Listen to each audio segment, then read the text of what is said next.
Data Skeptic is the official podcast of dataskeptic.com, bringing you stories, interviews, and mini episodes on topics in data science, machine learning, statistics, and artificial intelligence. So, Linda, we just got back from New York City, huh? Yeah, we went to my college friend's wedding. That was a lot of fun. And in a weird coincidence, I bumped into a whole bunch of Data Skeptic listeners. That was cool, too. Well, you scheduled it. What are you saying? Not a coincidence? Not a coincidence. Maybe everyone met there because I went on our Slack channel and I said we'd be at a bar and all their appearances, no one just showed up coincidentally. They were all there because I made the announcement. Could be. Yeah, that's a possibility. Yeah, I had a great time in New York despite this wicked allergy attack I got. But you had a couple of interesting run-ins yourself, right? There are two. The first one, I forgot what the shopping area is called. It's kind of near East or West Village. Nomad, something like that. I'm not sure. But anyways, so I was just shopping. I went into Uniqlo and I ran to my friend Christina, who we were scheduled to hang out in a few days anyways. So we hung out the rest of the day. We just happened to be crossing each other at the exact time and in Uniqlo. Well, go on, but I was going to point out you left out one important detail. What? You were like, yeah, I figured I'd bump into her. She lives in New York City. Well, I told Kyle, and Kyle can vouch for me. I said, Christina lives in Chinatown. We're kind of near Chinatown. Maybe I'll see Christina. So I was on the lookout for her. And I even told Kyle. And Kyle acted in the affirmative, like, yeah. So I thought he was on board with me bumping into Christina. But when I later told him, hey, I bumped into my friend Christina, like we talked about. And Kyle was like, what? And he was in shock. So I was like, did you or did you not agree? I had a chance of bumping into Christina. Well, I said maybe, but I mean, maybe somebody's going to mail me $1 million in a briefcase. Anything could happen. So basically, Kyle was not expecting me to bump into my friend, even though I told him I had a chance that I didn't want to burst your bubble, but I knew it wasn't going to happen. And then Kyle and my friend were going on about how they were so shocked that we bumped into each other. It's very shocking. And then it happened again. I was on another side of town. I was just walking to a poke shop and I saw my friend from high school, Blair. And we were also supposed to hang out that weekend. And so I was like, Blair. And I couldn't wait to tell Kyle. Because I was like, well, if Kyle didn't believe me the first time, he's got to believe me the second time. And did Blair think that this was surprising? She was shocked because she was like, I don't live here. I don't work here. She was, one of my clients is here, but I was leaving my clients and headed to happy hour. And she was like, where were you headed? I was like, I was just going to this poke shop. Yeah, so the odds of this, I guess that's where you and I have a difference of opinion of. You don't think this is that surprising. I find it shocking, both cases. Because New York City is the biggest city in the United States. It's enormous. Millions of people live there. And the odds of drawing, two random people out of a bag of that many people that know each other is pretty unlikely. Well, you have to take into account that I'm a tourist, so I wasn't working during the time. So I'm just wandering. So I'm going to cover greater grounds than someone who lives in New York. Okay, but I could also build the argument that your tourist random walk is through touristy areas, which are not necessarily the same places as real New Yorkers go. I don't think they want to go to Times Square and stuff like that. Oh, I didn't go to Times Square willingly. We just happened to see a show near there. Well, but you and I would never go to the Hollywood Stars by choice, but that's where tourists go. I don't really go where tourists go. I kind of just do what the locals do. Or I suspect. I suspect. I'm not a local, so we'll see. So technically, actually, calculating the odds of this are pretty challenging because in a naive way, you might say it's, draw a random person out of the population in New York City and say, it's 1 over whatever that size is the chances you'd meet someone. But there's all these kind of gotchas involved. So the biggest one is just because you met two of your friends, that's surprising.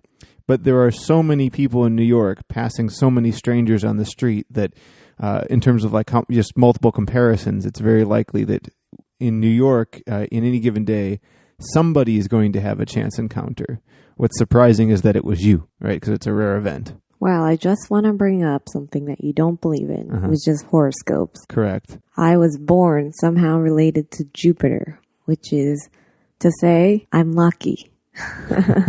Well, I'll have to take your word for So it. don't play games of chance with me. Obviously, I'm lucky, but not lucky enough to win the lottery. But anyways. Well, I will say you have the same amount of intrinsic luck as I do. Well, I make better use of my luck. All right. Well, it would be really difficult to get to the bottom of what is the exact probability that you would meet your friends like that. Because also we have to account for, while it's true New York's a big place, we don't know anybody who lives out in the Rockaways, nor did we go there, So we went to areas that are frequented by people we know. If you told me you were standing in front of your friend's workplace, or if your one friend was like a poke restaurant reviewer, that would definitely up the odds of bumping into them. But I thought we could talk about a more key concept here, and that's conditional independence. That's the theme for today's episode. It's a little bit more introductory than some of the topics we've had in the last couple months. I hope people like sort of the back to basics here.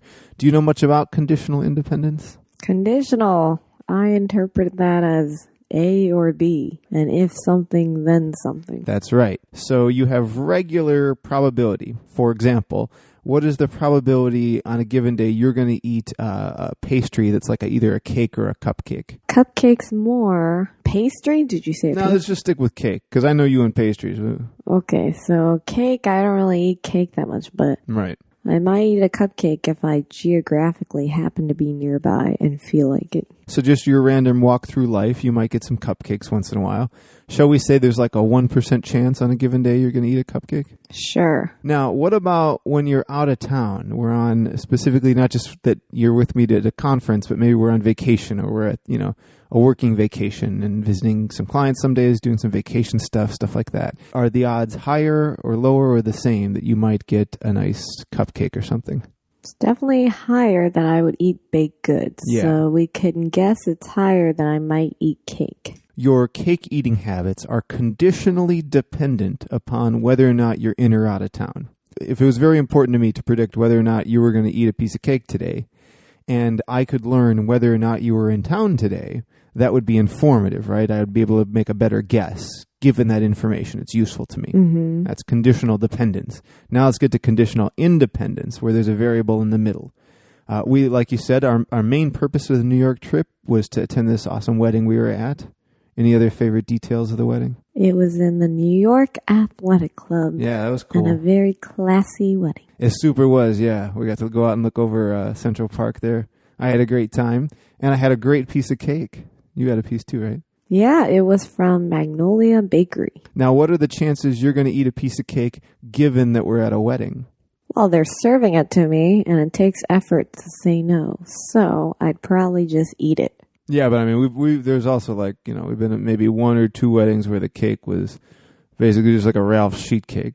Yeah, in that case, I still eat at least the frosting. Okay. The areas touching the frosting. So even if you're not that into the cake, although I have to say we have a good track record. We've been to a lot of weddings in the past couple of years, and by and large, they've had good cakes, this one included. Yeah. So yeah, I would say we're very frequent cake eaters at weddings. So what's the probability we're going to eat the cake given that we're at a wedding? Almost 100%. Yeah, almost 100%. I'll give you that for sure. Does it matter if that wedding is in town or out of town? No, we'll definitely eat cake if there's cake at a wedding.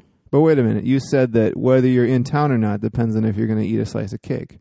Now you're telling me it doesn't matter. That's just one variable. Yeah. That is conditional independence. So getting back to if it was important to me to predict whether or not you're going to eat cake today, then I might want to know, are you in town or not? Because that's informative. However, if I can first ask, are you at a wedding? And I know this property that when you're at a wedding, then whether or not you're going to eat the cake is conditionally independent of whether or not you're in town. So that relationship is something I know about. And therefore, if I find out you're at a wedding, knowing whether it's in town or not is no longer useful to me. It doesn't improve my ability to make a prediction. Therefore, it's called conditionally independent.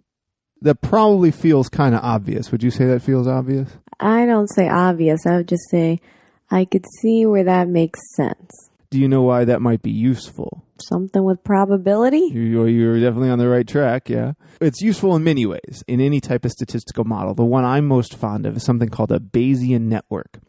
And we haven't done a mini episode on those. Maybe we'll get to that. But a Bayesian network is sort of a graphical representation of how all of your variables relate to one another. So if two variables relate, For example, like whether or not you're carrying an umbrella probably depends on the weather forecast. That's a common example. So if you heard it was going to rain, you're likely to bring an umbrella with you, that sort of thing.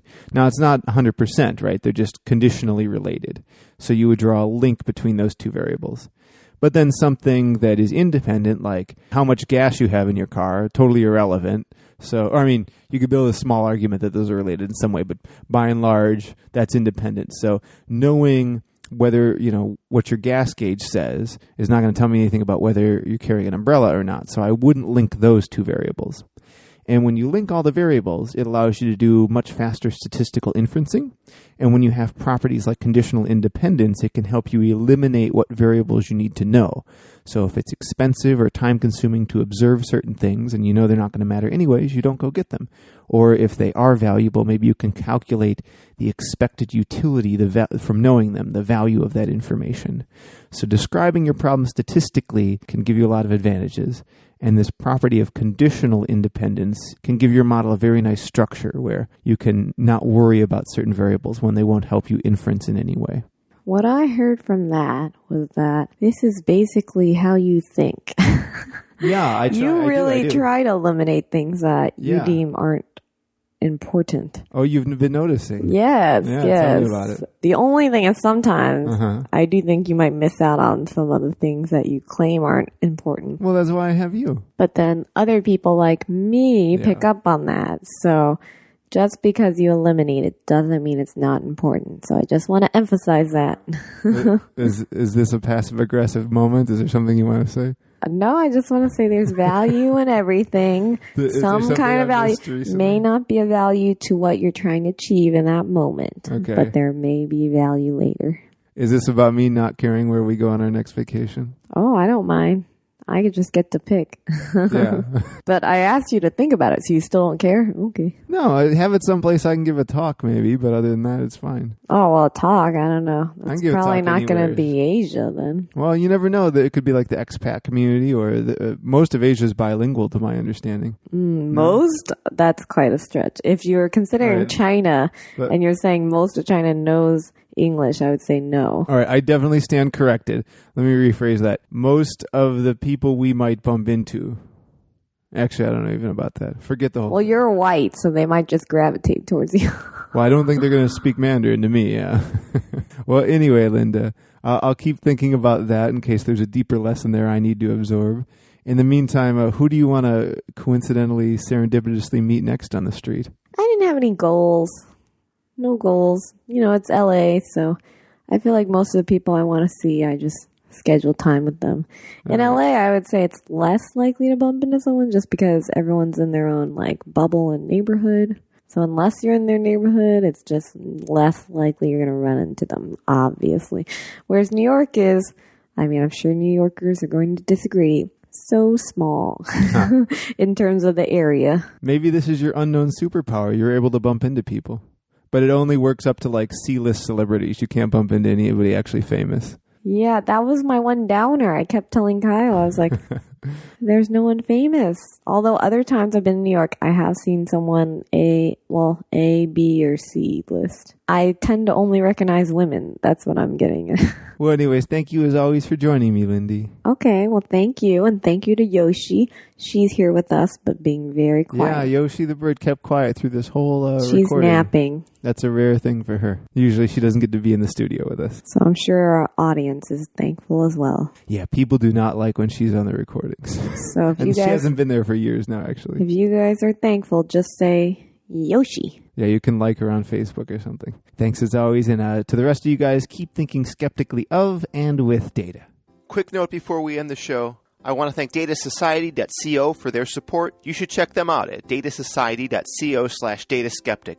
I recommend just scroll right down to click here to view the course list. Scroll down there, you can see exactly what they got to offer, find the course that's right for you. There's some free previews and stuff like that. So if you've been thinking about boot camps or leveling up your career in some way, see if Data Society can help you. datasociety.co/dataskeptic. Data Skeptic is a listener-supported program. To support the show, visit dataskeptic.com and click on the membership tab.